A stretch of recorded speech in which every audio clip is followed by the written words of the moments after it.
दोस्तों जय श्री राम। स्वागत है आपका हमारे चैनल पर। आज हम आपको एक रोमांचक और आध्यात्मिक यात्रा पर लेकर जाएंगे। दोस्तों गरुड़ पुराण के बारे में आपने सुना होगा।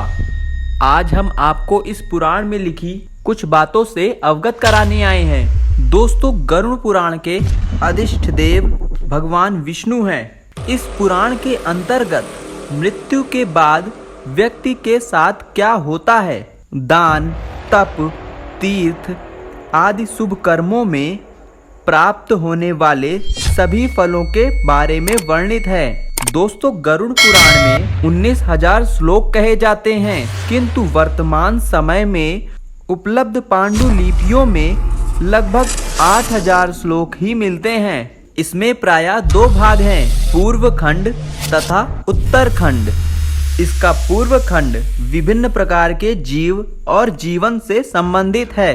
प्रेत खंड मुख्यतः मृत्यु के पश्चात जीव की गति एवं उससे जुड़े कर्म कांड से संबंधित है। भगवान विष्णु ने गरुड़ को अकाल मृत्यु और मृत्यु के प्रकार बताते हैं। वह कहते हैं, जो प्राणी सदा पाप परायण है, दया और धर्म से रहित है, जो मोह जाल में ही फंसे रहकर कामना की भोग में ही लगे रहते हैं, ऐसे अपवित्र नरक में ही गिरते हैं। दोस्तों भगवान विष्णु गरुड़ से कहते हैं, पूर्व जन्म में अर्जित पुण्य और पाप के द्वारा ही व्यक्ति को कोई भी शारीरिक रोग होता है, अर्थात रोगी व्यक्ति अपने पिछले जन्म में किए हुए पाप के द्वारा ही उसे इस जन्म में अपने रोग को भोगना पड़ता है। गरुड़ पुराण के अंतर्गत यमलोक की दूरी बताई गई है। दोस्तों गरुड़ पुराण के अनुसार यमलोक वैतरणी नदी से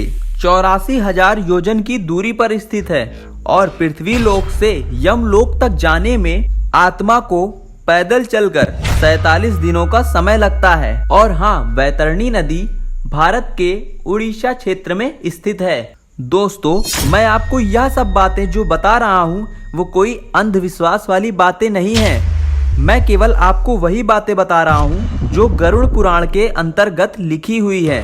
और दोस्तों यदि आपको संपूर्ण गरुड़ पुराण पढ़नी है तो आप मेरे डिस्क्रिप्शन में दिए गए लिंक पर जाकर पढ़ सकते हैं। दोस्तों गरुड़ पुराण में आत्मा का आकार पैर के अंगूठे के बराबर बताया गया है। गरुड़ पुराण के अंतर्गत हमें 84 लाख योनियों के बारे में पता चलता है। तो जैसा कि 84 लाख योनियां होती हैं, उसी तरह 84 लाख नरक भी हैं, जिन्हें जीव अपने कर्म फल के रूप में भोगता है। दोस्तों गरुड़ पुराण के अंतर्गत स्वर्ग और नरक व्यवस्था को चुनकर उसका विस्तार भी किया गया है।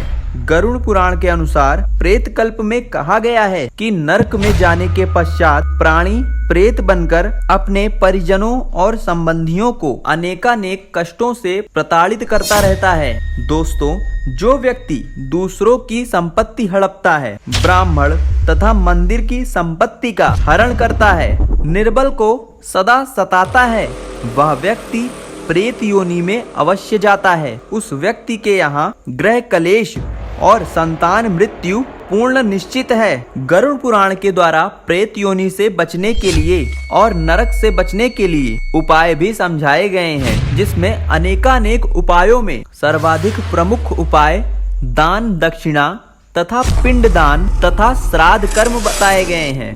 दोस्तों आपको मैंने यह गरुड़ पुराण के द्वारा मेरे अनुसार कुछ चुनित बातों को ही बताया है। यदि आप संपूर्ण गरुड़ पुराण पढ़ना चाहते हैं तो डिस्क्रिप्शन को जरूर चेक करें और कमेंट में जय श्री नारायण लिखना ना भूलें।